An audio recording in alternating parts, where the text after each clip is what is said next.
innovation, not only for our way of life, but also the planet. The consequences would be enormous if we lose this battle.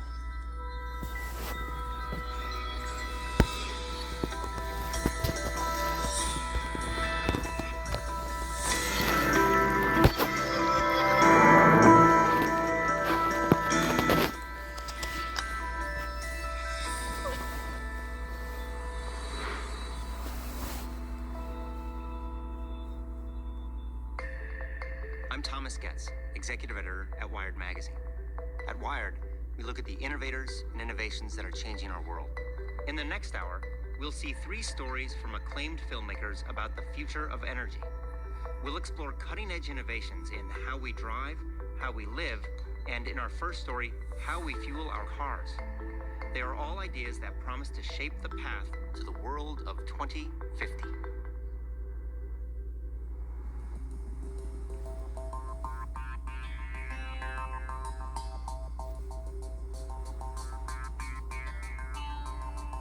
The world has right now close to 1 billion cars, and we might double the number of cars on the planet by 2050. So if we double the number of vehicles, we really increase the amount of fuel they consume, and that's going to have a big footprint in terms of our demand for resources to move all those vehicles around. We're pulling up carbon that's been stored underground and burning it in our automobiles and putting all that carbon dioxide into the atmosphere. If we don't reduce that, we could have changes in the climate that we could never recover from. There's a number of forecasts for what type of transportation economy we could move into. One vision is that we will use more and more liquid fuels. Another one is we'll use more and more electricity. And right now, more of the industrial activity is focused around liquid biofuels. The thing about a fuel is it's really unparalleled on a weight basis how much energy is in a gallon of fuel. And even if batteries develop as some of the advocates hope they develop, we're not going to see batteries running large trucks, and we're certainly not going to see an electrified air fleet. We're going to need transportation fuels for those that will directly replace the petroleum-based fuels that we're using today. This has kicked off people looking at a whole range of other alternatives to petroleum in your tank.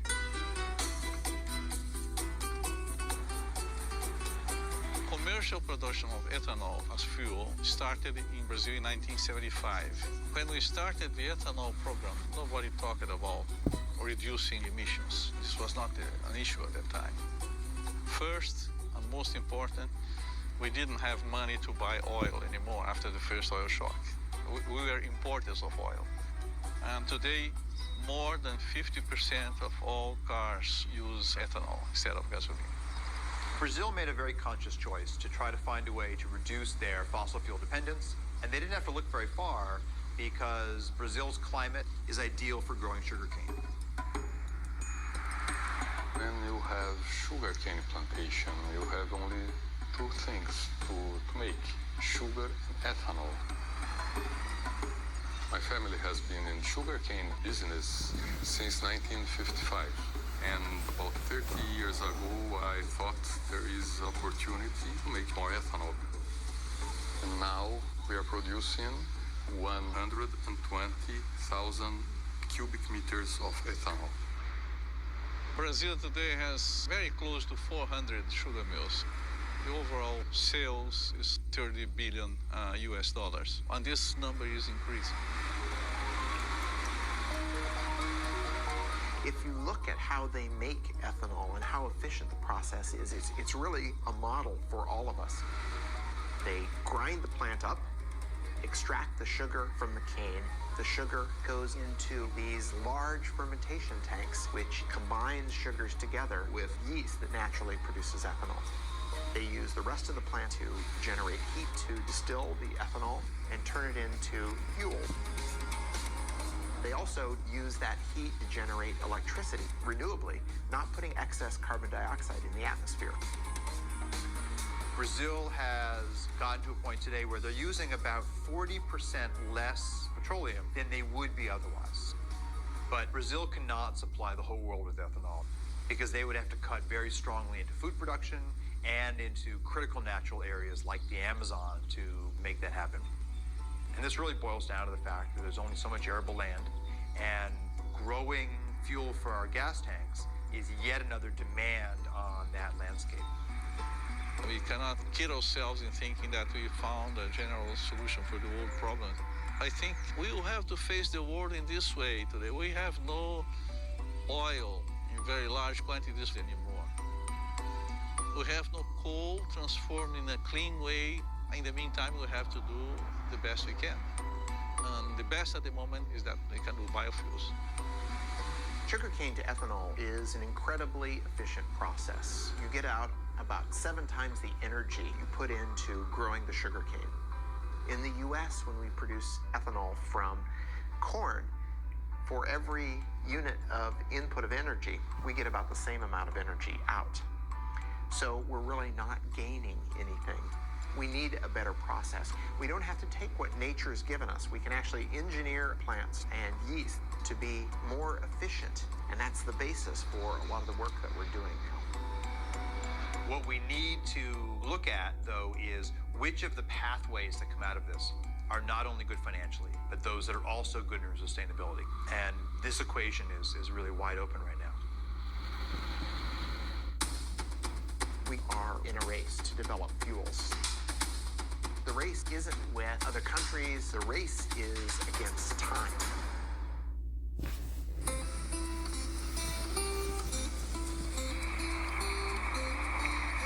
To meet the immediate and future demands, we made the energy solution spring from the ground.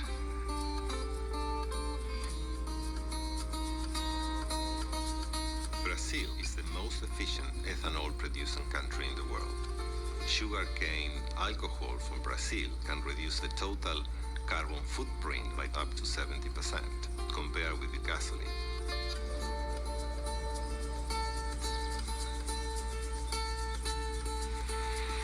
The biggest challenge for fuel providers and car manufacturers is to reduce CO2 emissions over the next 20 years. Demand for mobility will continue to grow. We believe that biofuels are very important because they help in an immediate way.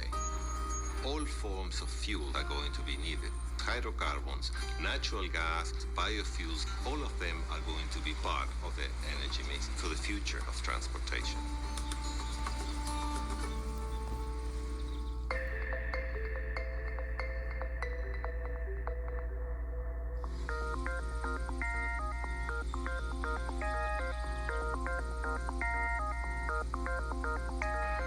Brazil has been very successful at taking a resource they had and finding the process to make that into ethanol. And people call those first-generation biofuels. We have lots of lab work around the world that are looking at the second generation. That's generally turning cellulosic material from, for example, weeds into biofuels. And the United States is very much at the forefront of the innovation part of the equation.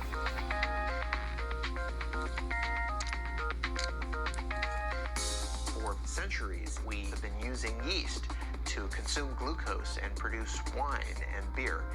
We're trying to do something very similar, only we're engineering the yeast to consume that glucose and turn it into a fuel or a drug or chemical. We call this synthetic biology. And when I started in this area, many of my colleagues said, "Oh, Jay, this is great work, but where's the application? What are you going to do with these tools? Who cares?" Malaria is an enormous problem. In any one year, 1 million or so people die of the disease, and most of them are children under the age of 5. So we thought this was a great opportunity to engineer yeast to produce an anti-malarial drug called artemisinin. This drug is derived from plants right now, but it's too expensive for people in the developing world. So my laboratory engineered yeast to produce small quantities of artemisinin. Now that process is being scaled up, and we'll have this drug on the market shortly, but at a substantially reduced cost. It turns out that anti-malarial drug is a hydrocarbon, and it's very similar in many ways to diesel fuel. We thought, gosh, we could turn our attention now to fuels. We could make a few changes in that microbe to turn it into a fuel-producing microbe. If we imagine that glucose is going to be our new petroleum, we need a source for that glucose. So the crops that we're looking at are crops like switchgrass. This is a native grass. It grows without a lot of water and on marginal lands. But we could turn into energy farms. The challenge, though, is that unlike sugarcane, it's very difficult to get the sugar out of that biomass. So we use what we call a pretreatment process to extract the glucose from the plant, and then we feed that glucose to a yeast that we've engineered to produce hydrocarbons. And that yeast takes in the sugar, and it changes its composition and gives us this high-energy molecule. They float to the top, you skim them off, you put them in your tank.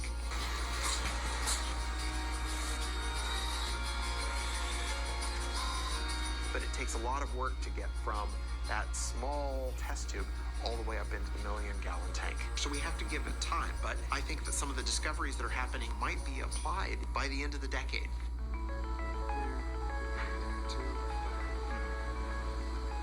In terms of a sustainable equation for the planet, the role of biofuels is quite tricky. There are a variety of crops that do not compete directly with food, and finding ways to utilize those types of crops first, that's very attractive. So solving the science is part of the story, but then evaluating all of these new fuels in terms of the land use impacts that they could have, that is an even harder story than doing the good science. Imagine that you could have one process that could take in sunlight and carbon dioxide and turn it into fuel. And imagine if that didn't involve growing anything at all. The synthetic biologists are trying to take plants and make them do things that they wouldn't normally do. On the other hand, materials chemists like myself want to do artificial photosynthesis to improve on the process that nature does in real photosynthesis.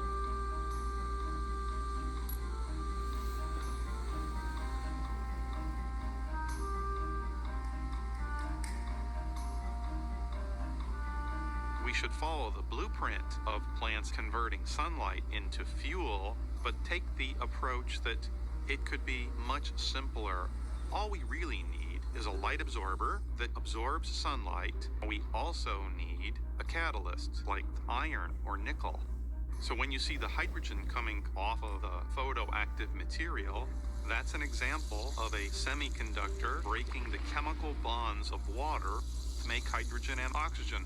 Ultimately, our pieces are going to be contained in something that is easy to roll out like bubble wrap, where in would come sunlight and water.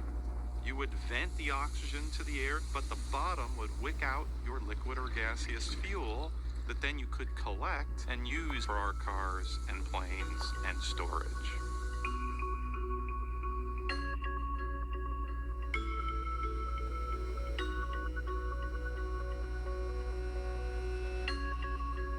Our goal is within 2 years to have the first artificial photosynthesis solar fuels generator that we can hold in our hands, and then get to scale beyond that time. We're certainly not good at predicting the future, but to me, electric vehicles look like a sustainable option. We've heard proposals about things as far-fetched as nuclear-powered planes, and even some proposals to move freight around with lighter-than-air vehicles. And so, if the future in 2050 does include a fair amount of oil, what it means would be that we haven't deployed as many of these clean technologies as we already know are possible. If you think about how long it's taken for us to build up the petroleum industry, we can't hope to reverse that overnight. It's a huge change in our infrastructure. Yes, we should have been working on it 30 years ago.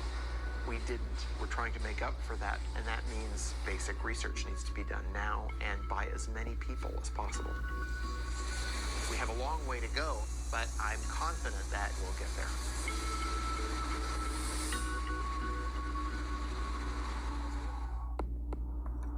In the future, 3D maps are going to help people get places more efficiently.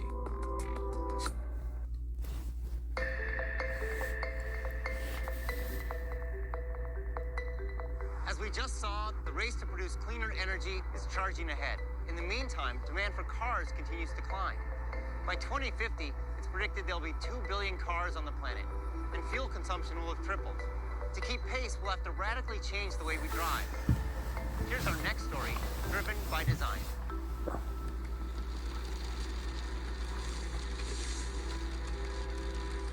The automobile came around. In many ways, it was the future. We thought of it as one of the more positive changes that had happened to society. Suddenly, our ability to get a job changed. We can live farther away with bigger plots of land, with better quality of living. It all looked quite good. But there are limitations to swearing by the car. If it gets congested, your quality of life drops immediately. To spend so long in the car, it's very inefficient use of fuel consumption. Things start making sense all of a sudden. Doesn't bring you closer to where you want to get. It actually sometimes brings you farther. The average American spends nearly 300 hours a year in their car, 38 of them stuck in traffic. Annually, congestion consumes over $1 billion in gasoline in the United States alone. The inefficiency caused by traffic, both financial and personal, is enormous. Dirk Sheehan and Carmen White's story is not that unusual today. Dirk works an hour and a half away in Warrenville, Illinois. Generally, he wouldn't leave work until 6 or 6:30, and I would say usual time for him to get home is around 8. Usually when I wake up, I'm the only one up. Sometimes the kids wake up with my routine. More often than not, I don't see them in the morning. I think about my commute when I wake up. I check the traffic report to see if there's any delays. The worst case scenario, it takes me 2 hours to get to work. We are already so limited in the amount of time he can spend with the kids. And our expenses are crazy high. We are spending $400 a month on gas. It takes away from our food budget, and we never paid for gas like that before, ever. There's technology that would allow me to spend less time in the car, spend less money on gas, and spend more time at home. I'd be all for that. The cost of traffic is people's time, it's fuel wasted, it's an emotional toll, it's a frustration. Utilizing the roads more intelligently is a much more efficient approach to the inability to have supply keep up with traffic demand. If you took a satellite picture of the highway, you can see that there's actually a lot of open space. And if we had the technology for cars to drive more closely but safely, then you could increase the utilization of the road network. What this means is that to be more efficient, to use less fuel, we need to see the road differently. We need cars that can navigate through the urban landscape in a radically different way.